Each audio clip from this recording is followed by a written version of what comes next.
Hey, friend, welcome back to She Said podcast. I'm your host, Laura Cox Kaplan, and I'm really excited to have you here for today's conversation. So tell me if you've ever found yourself just completely confused by what to eat. How much protein? I need supplements? How do I keep it clean and healthy, but still get all the things that I need? And if I'm cooking for my entire family, how do I get all the balance right? Well, today's conversation, you're going to love. I'm joined by the co-founders of the Clean Life Collective, Katelin Dial and Alfano. Katelin is a certified health and wellness coach who helps women use food as fuel for energy and focus, and most importantly, without all the guilt and confusion that oftentimes comes with trying to eat clean and healthy. Now, Anne, for her part, is a classically trained chef who has worked in amazing restaurants from San Francisco to New Orleans. But here's a really interesting plot twist. Before she ever set foot in the kitchen, she was a private detective. And her investigative eye still shows up in how she approaches flavor and quality and curiosity in the kitchen. Now, together, Katelin and Anne have built something that is bigger than a meal delivery company. They've created a true collective, something that combines delicious, clean meals with real community. They even host lunch and learn gatherings where women can gather together to share stories and to learn and to connect over food that actually fuels them. Now, in this conversation, Katelin, Anne, and I talk about how they built Clean Life Collective from the ground up, what every woman should know about protein, supplements, and cutting through all the noise around nutrition, how they've each navigated their own big life pivots to create something that feels really purposeful and balanced. This conversation is about food, yes, but it's also about reinvention and collaboration and creation and the kind of partnership that actually lifts everyone around it. So, friend, let's dive in. Here is episode 344, my conversation with Katelin Dial and Anne Alfano, the co-founders of Clean Life Collective. Enjoy. Katelin and Anne, welcome to She Said. Oh my gosh, thank you so much, Laura. Well, I'm delighted to have you both. As you know, I am both a big fan of each of yours personally, and I'm also a customer of the Clean Life Collective. So I'm really excited about this conversation today. We are too. You are a CLC VIP, Laura. Yeah. You've reached that status. Thank you. I hope folks won't hold that against the two of you because I do cheat maybe more than I should. In any event, we're going to talk about all those things. But I'd love to start, for those who are not in the DMV per se, I'd love for one of you to talk about what is CLC and maybe how this got started. Yeah. Okay, great. Anne, you want me to take that one? Okay, So CLC stands for Clean Life Collective, which is a small health and wellness platform.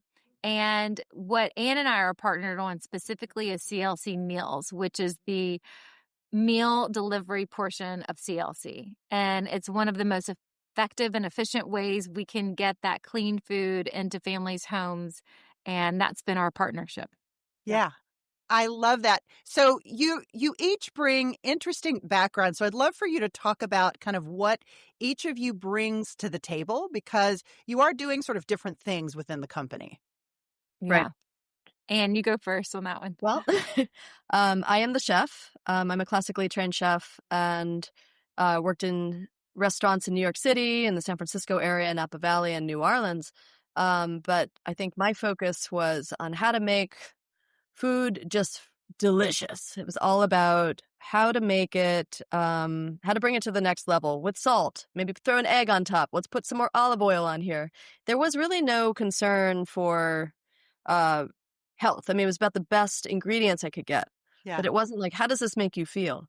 And so when I met Katelin, she really introduced this concept to me about how food is medicine. She helped me bring that to the next level. But so I say Katelin is really the She is the health coach. She is the kind of the brain about how we can really elevate our delicious food and make you feel really good after you eat it.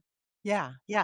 Katelin, talk a little bit about your background because you bring that coaching in health and wellness to the table, but maybe talk a little bit about how you got started with that. Yeah. So in 2019, I graduated from the Institute for Integrative Nutrition as an integrative health coach.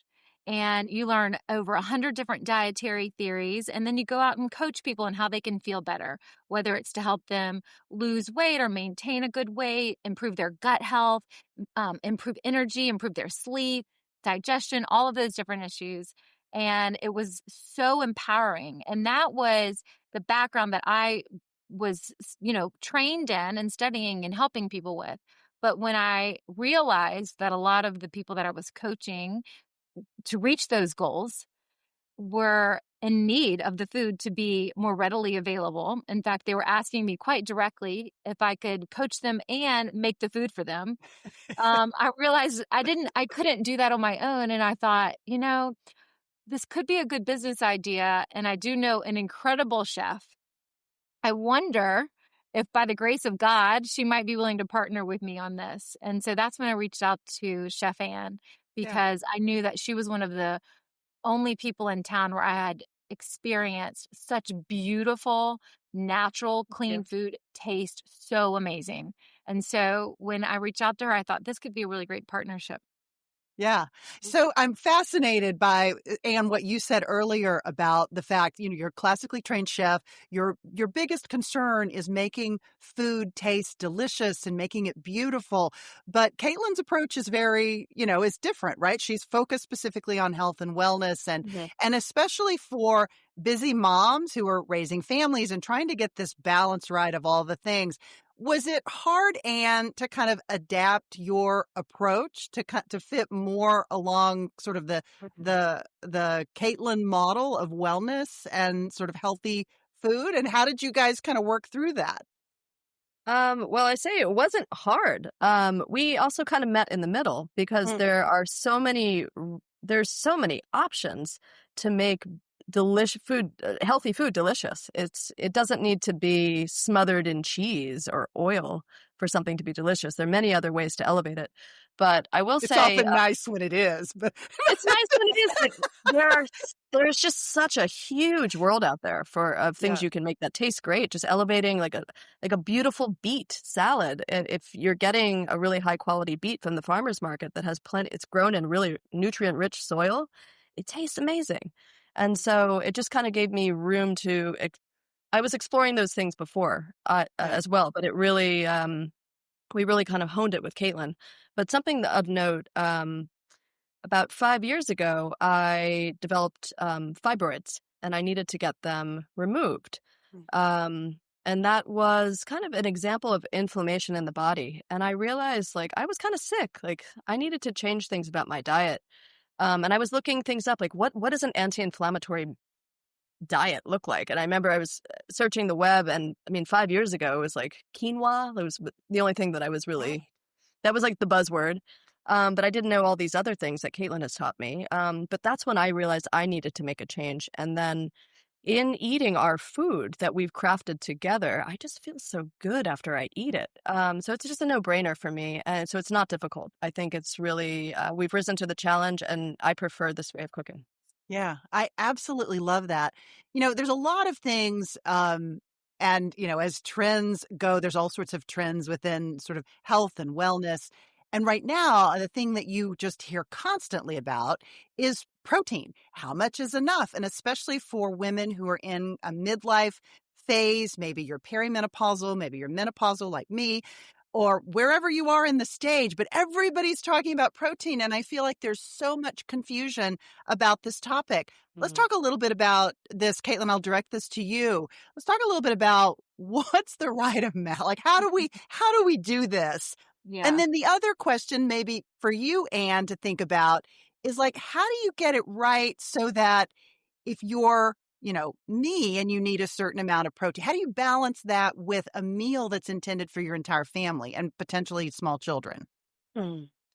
Right. Okay. So I'll start. So yes, protein is extremely important. It's important at every stage of life. But of course, women in these perimenopause and menopause years really need to be focused on it. And as we age, right, we're trying to get enough protein that's going to support our metabolism. We want to have enough protein that's going to support our bone health.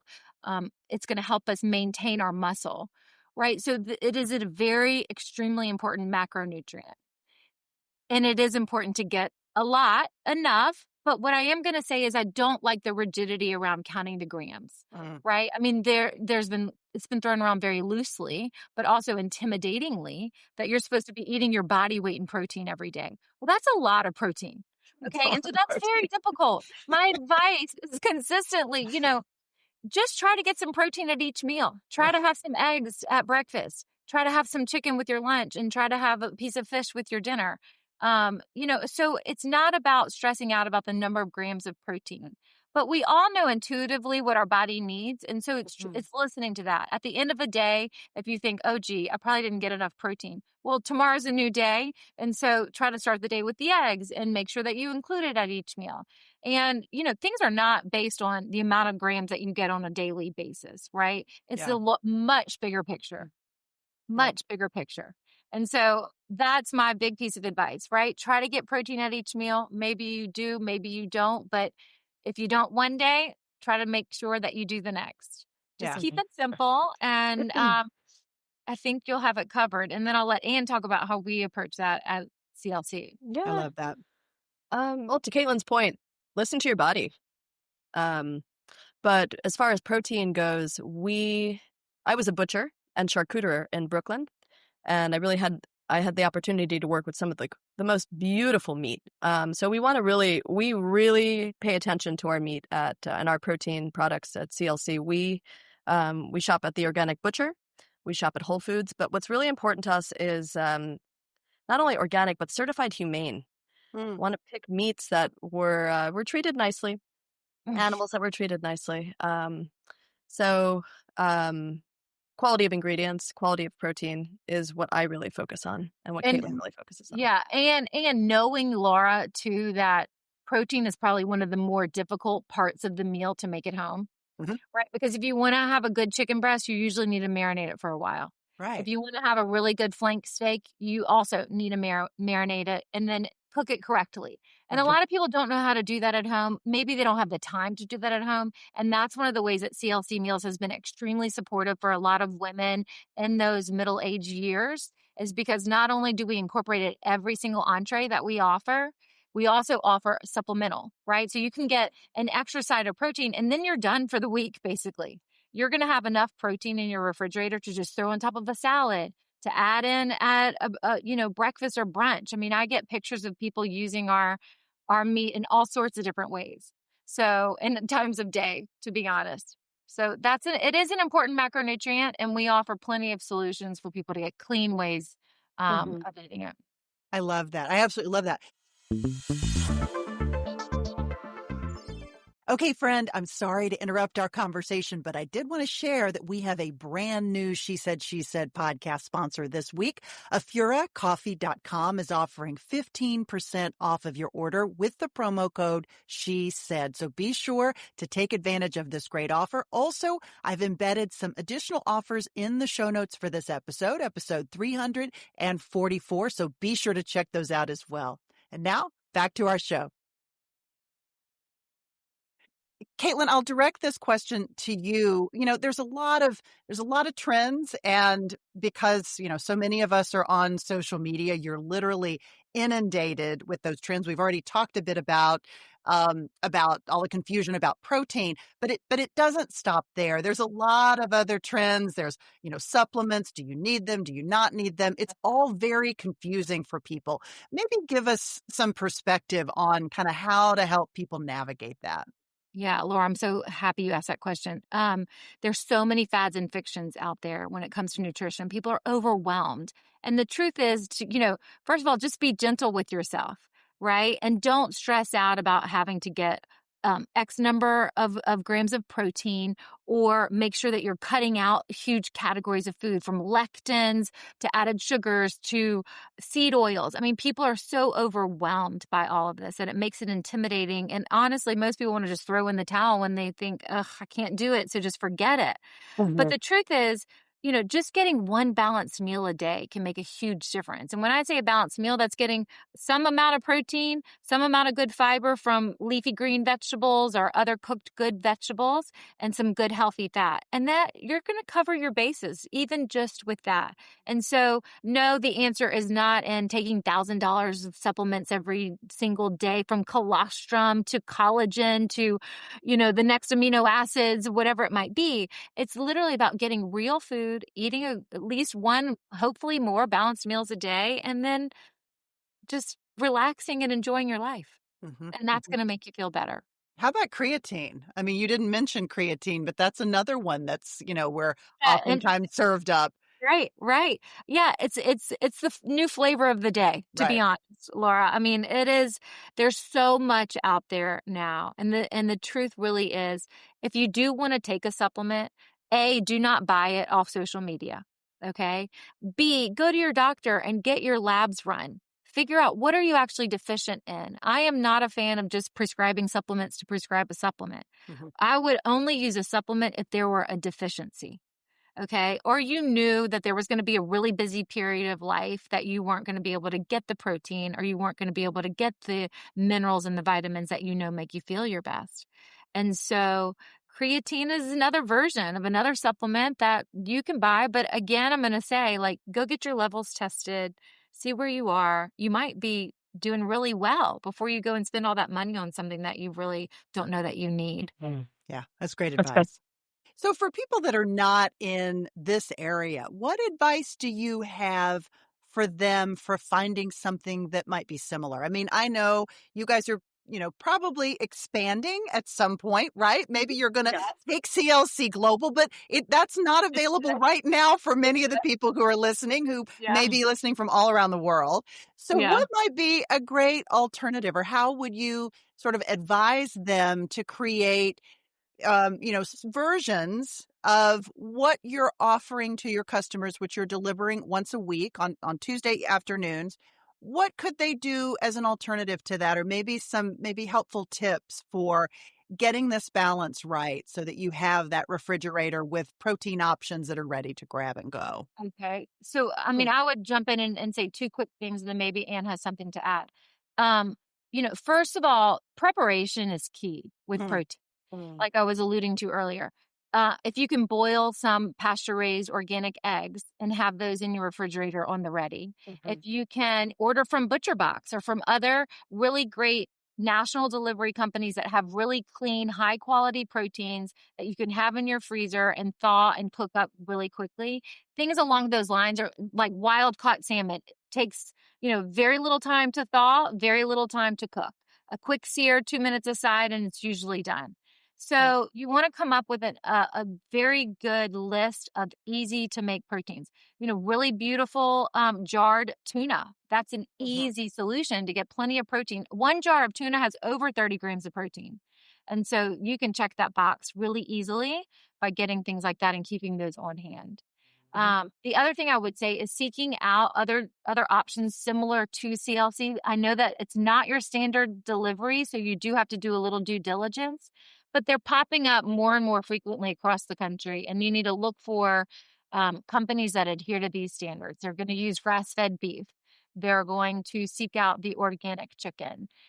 So just trying to adhere to those principles when and where you can. And then also to not stress too much, though, making sure that you're just getting enough of those protein options available when you can. I love that. I do want to add one piece here. Well, what Katelin is saying, it is utilitarian to have meat in your freezer. Like, that's really helpful. But we don't freeze our meat. Our meat at CLC is not frozen. We cook it fresh, which when you do freeze meat, with the cellular structure changes. And so it's going to be safe to eat. It's delicious and great. And it's a realistic way to eat. for busy families. But there is a taste difference if you're using non-frozen meat, and that's what we use at CLC. Yeah, that's a really good point. You guys are busy entrepreneurs.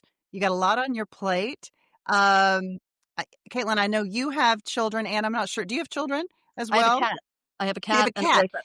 But you both you have a lot going on and a lot of things to balance. Maybe talk a little bit about what you've learned starting this business. Especially, it's not just about healthy eating, even though that's a really important component of keeping yourself well.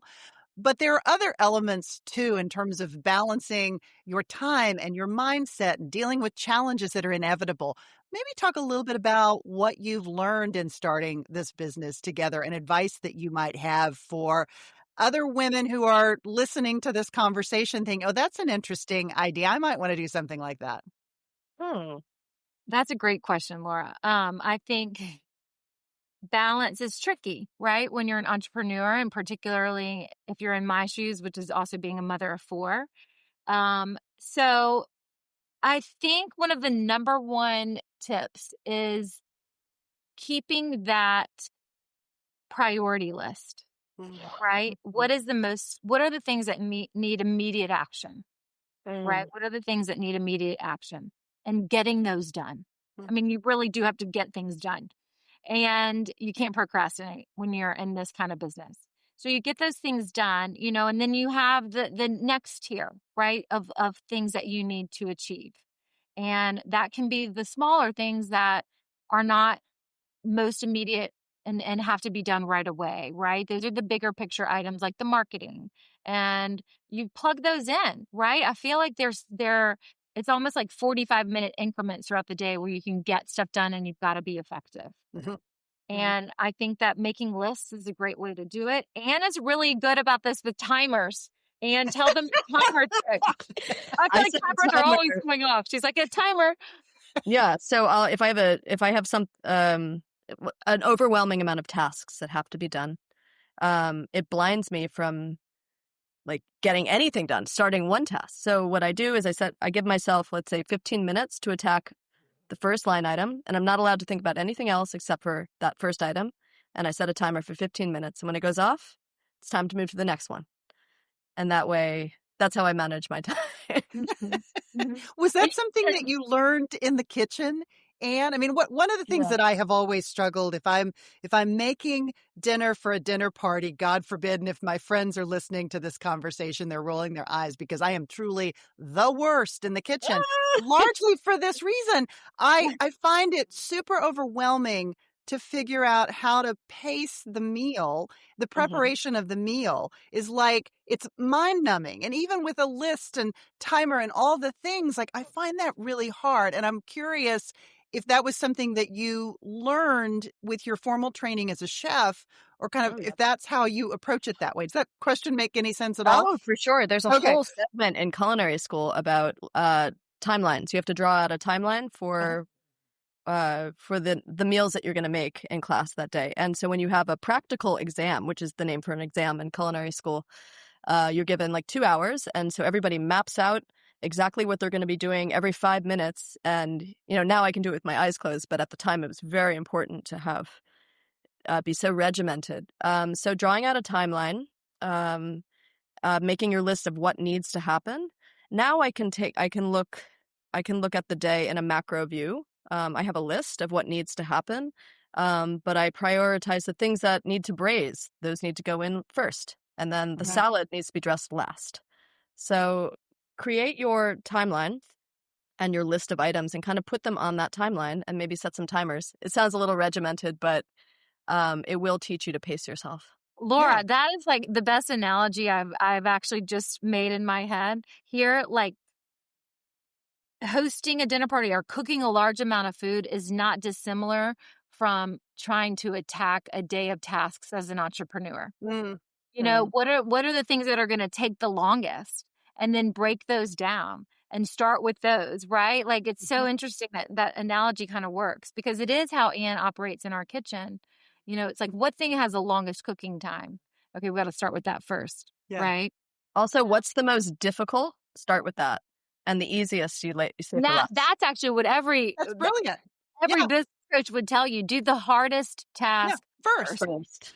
right? Get it done. So that is how we kind of run the kitchen as well. So that's I love interesting. that. I Yeah, absolutely love that. great. Okay, there's another thread here that I'm not exactly sure exactly how to weave it in, but this feels like the perfect moment, so we'll just do it.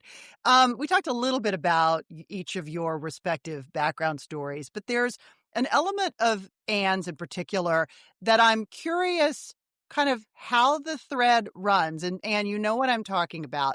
Yeah. Anne was before Bring it she on. went to at least I think I have the timing right. Before she went to culinary school, she was a private detective, which Yep. I think is so fascinating.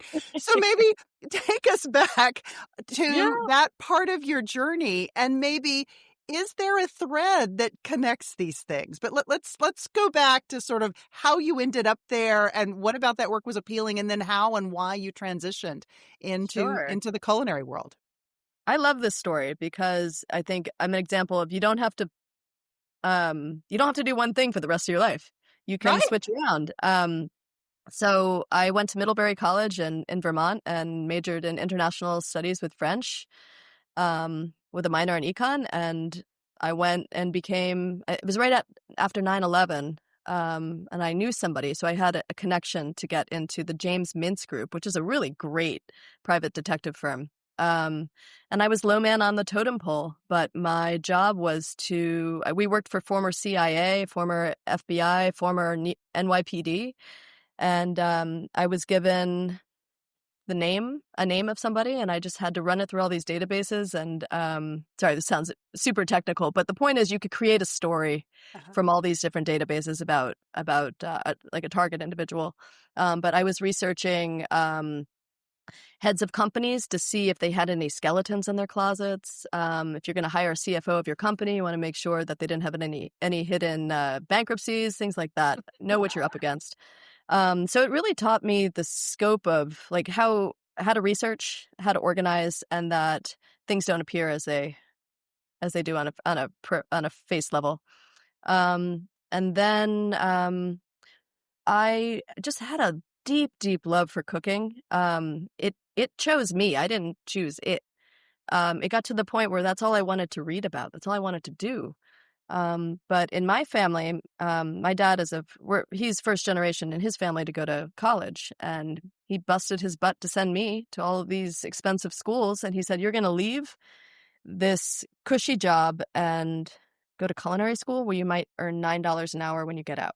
And the cost of culinary school is commensurate to like a law degree. It's Right. really expensive.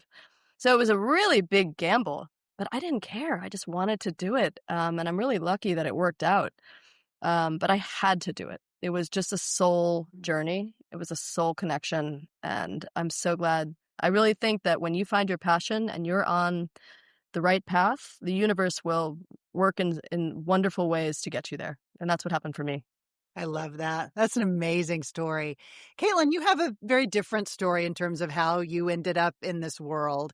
And if you're comfortable sharing a little bit about your personal story and how you started down the path of health and wellness and what that looked like for you, because I think it's a really important story, I think, for people to know and understand, because you faced a moment where you had to do something. It was really, you had to find a way to make a living and provide for your kids. So talk a little bit about your story and how you ended up here. So in 2019, I went through a pretty difficult divorce, and my financial situation changed pretty drastically. And I knew, and my attorneys kept telling me, "You're going to have to go back to work. You're going to have to go back to work." And I knew I couldn't go back to what I used to do, which, I worked with your husband and Right. politics and at the White House, and those hours were going to be impossible. I had a 1-year-old, and then my older three, my children were ages 1 up to age 8. And so I wanted to do something where I would have flexibility, where I could also help people and be available for them. So that's when I enrolled in nutrition school. I had reached out to a dear friend who was at the time the nutritionist writing for the Washington Post. And I said, I need to go back to work, and I think I want to do it in nutrition. And she said, go to this school. It's actually online. You could do it when your kids are napping and when your kids are asleep. And so I did it and came out as a health coach. And then one thing led to the next. And here we are now running this meal delivery company.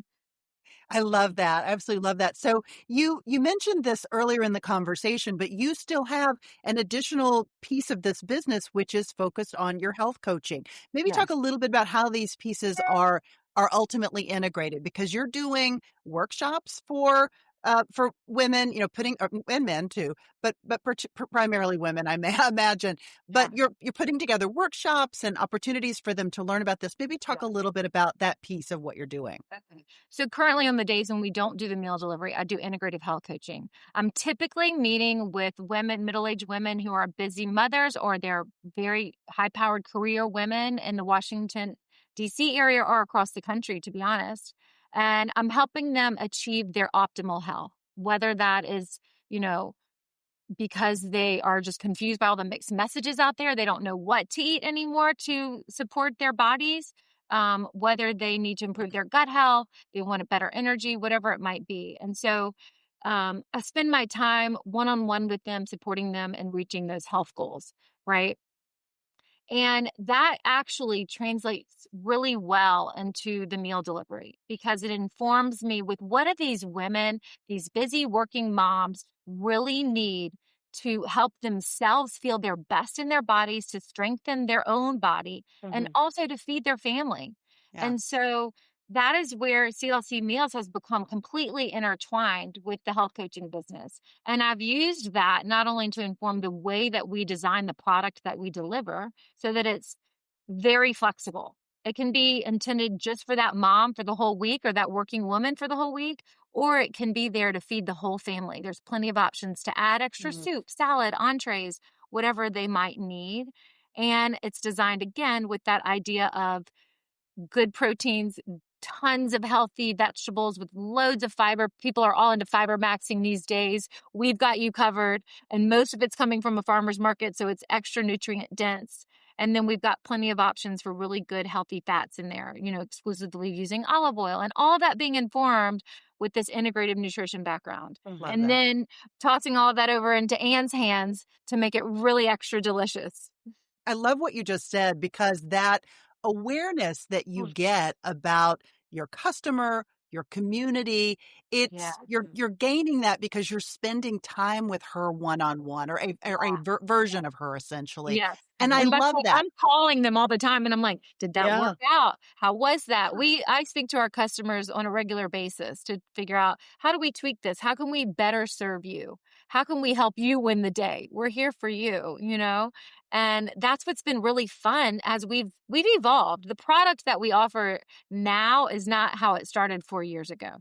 Right. So it's been fun to get customer feedback, to actually finally get into a place where we know the product we offer is actually really helping fit what they need. Yeah. And what was the biggest shift in terms of the product offering that you guys have made?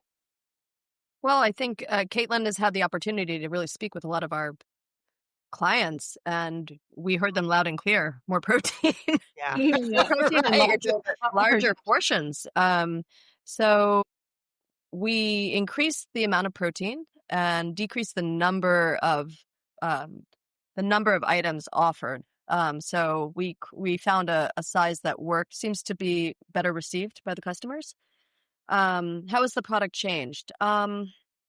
We had some We had like the full order, the half order. Well, we had a full order, we had a half order. Tried out the CLC Simple over the summer, and the CLC Simple sold so well. We thought, oh, well, the market is telling us what we need to offer. This is what is helping these families. This is what's helping these women in particular. They really thrived on that CLC Simple model, which is now what is our standard offering.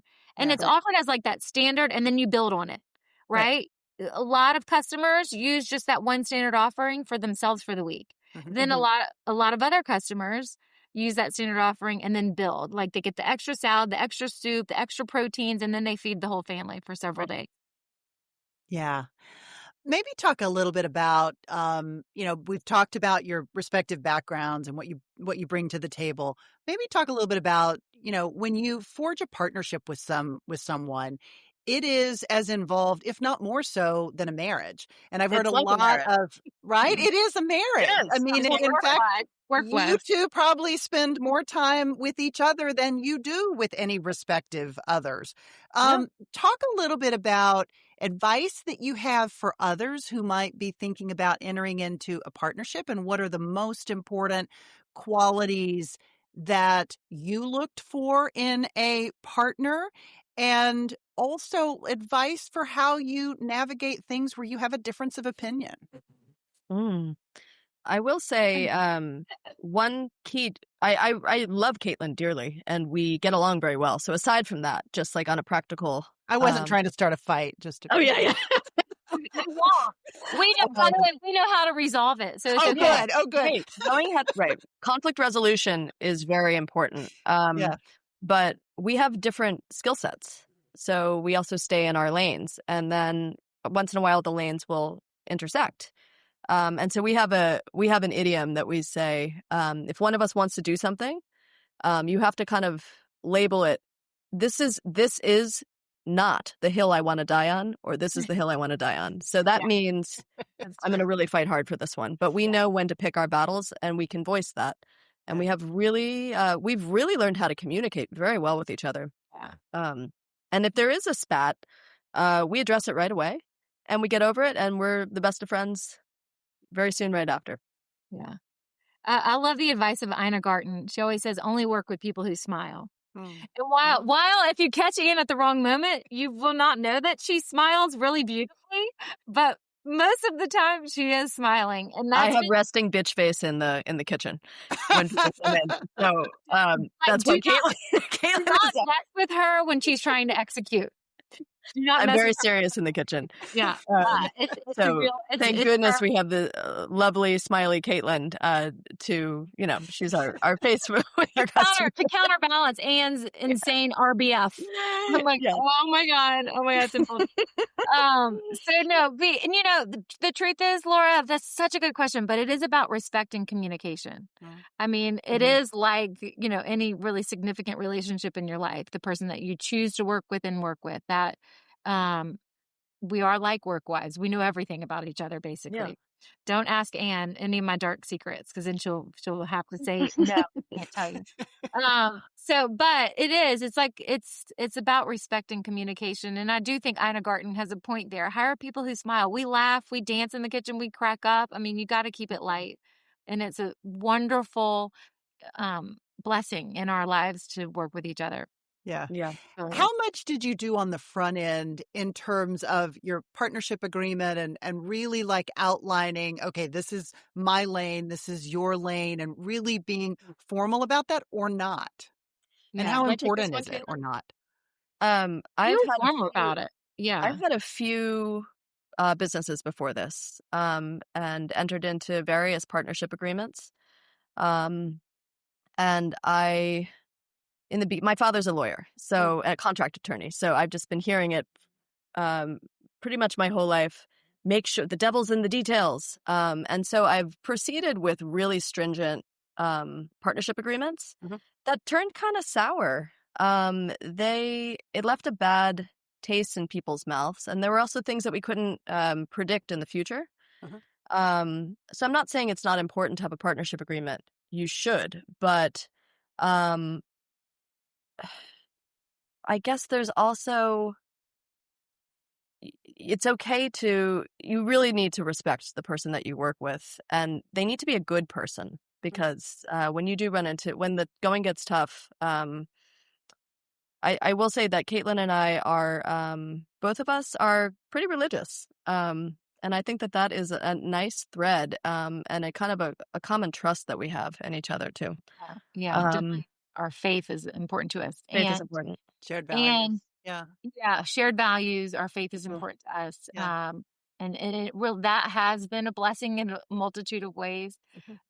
So sort of, if you can find that, that's great. But, also, I think we've forgotten almost now that, 4 years ago, we did have to sit down and write out. After we started working, we realized, it began as sort of like throwing spaghetti at the wall. Yeah. right? Is this going to work? Okay, whoa, this is sticking. Okay, we probably need to formalize this. What are you going to be responsible for? What am I going to be responsible for? And that is extraordinarily important. Because Yes. when those things get blurry, you get bitter. Oh, I thought she was doing that, or I'm spending more Right. time doing that. That was critical for us. So then we knew where our lane was. We stay in and we run with it. And we both try to do it as best as we can. And that builds a really strong foundation for a successful business. Yeah. I love that Partnership. you just said that. And I was thinking as you were talking, it's interesting because I think sometimes people won't take the risk of starting a business or starting a partnership because they're like, okay, I don't have it all figured out. I don't know how all these pieces are going to fit together. And so they sort of sit on it. But you guys, you just started. You just started, to your point, like you threw things against the wall. My kids and I were folding boxes in the basement where Ann and I are like, oh, let's hope the food fits in these containers. Like, looks about right. I mean, we were sitting here at this desk, like thumbing through these catalogs going, well, that looks good. Let's see if soup goes well in that. Yeah. So we didn't start with a lot of it didn't. By the way, it didn't. So we pivoted, we reinvented, we just kept learning and kept taking the risk, kept taking the next step. Yeah. But we did not start with a lot of formality. And then it just started sticking. And then you have to develop formalities as you go. And so we gradually develop formalities. But what the reason we're able to exist in that space is because we have deep respect for each other and good communication skills, which not everybody has with their partner. But I'm really lucky to say that I really love my partner. So I'm really blessed. I mean, I would think that would be absolutely essential, right?